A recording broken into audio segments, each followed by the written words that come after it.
Friends, 289 days of war. Starting from the east, there have been intense war all along the eastern battle lines. As far as PMC Wagner are concerned, after taking over Yakulovka, they further have been trying to move north, and there have been pressure on Soledar, which of course so far holds.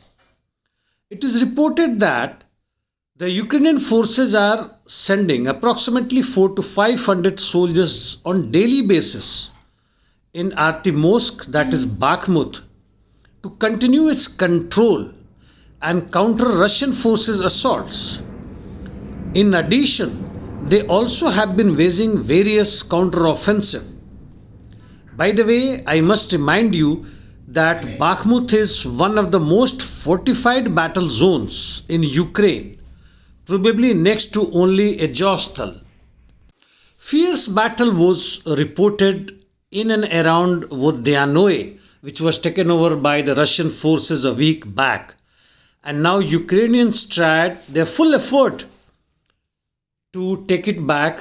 However, the battle turned into stalemate and the Ukrainians had to withdraw. Similar but at lower intensity battles were noticed in Kurdyomovka and Drivka. However, there have been no changes as far as territory is concerned. Marinka reported some positional battles, while Uhledar or Vuhledar, no actions were reported.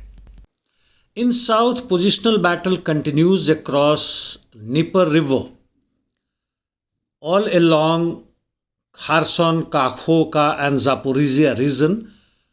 Otherwise, there is nothing much to report from there.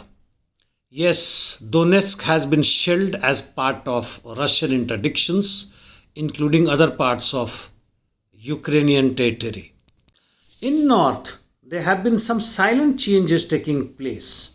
Swatovo fight for Novoselowskoye and west of Swatovo continues, where both Russian and Ukrainian forces carried out counter-offensive. Russians have made some very small advancements in west of Swatovo, while Ukrainians moved slightly towards Krasonopovka and Kreminaya directions. In Kupiansk, Ukrainians are amassing their reinforcement, while intense artillery is being used from Kupiansk to Lysychansk, entire north-northeast direction. And in Liman direction, silently, the Russian forces have made significant gains near Ploshchanka and Charvonova and almost moved towards 2 kilometers, gaining a positional advantage, though there is no direct threat to Liman yet. This is the general condition, and to conclude from the battle zone, I would say that Russians have gathered hundreds and thousands of troops, equipment and modern weapons and waiting for frozen land, which is already there, but frozen solid land / terrain in Ukraine before starting their major counter-offensive.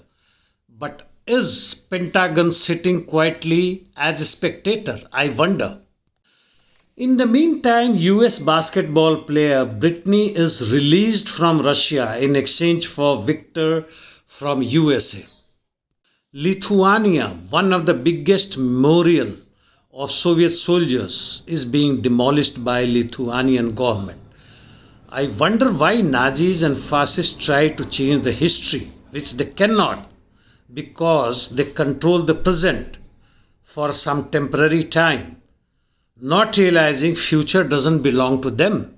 In the meantime, a boastful Ukrainian military chief has said, "We destroyed Russia's sense of impunity by breaking through its defenses and striking previously considered invulnerable airfields deep into Russian territory by locally made drones." Further, He says its missile will reach, that is, Ukrainian missiles will reach Siberia. Well, whether they are locally made or Pentagon supplied, that everyone knows.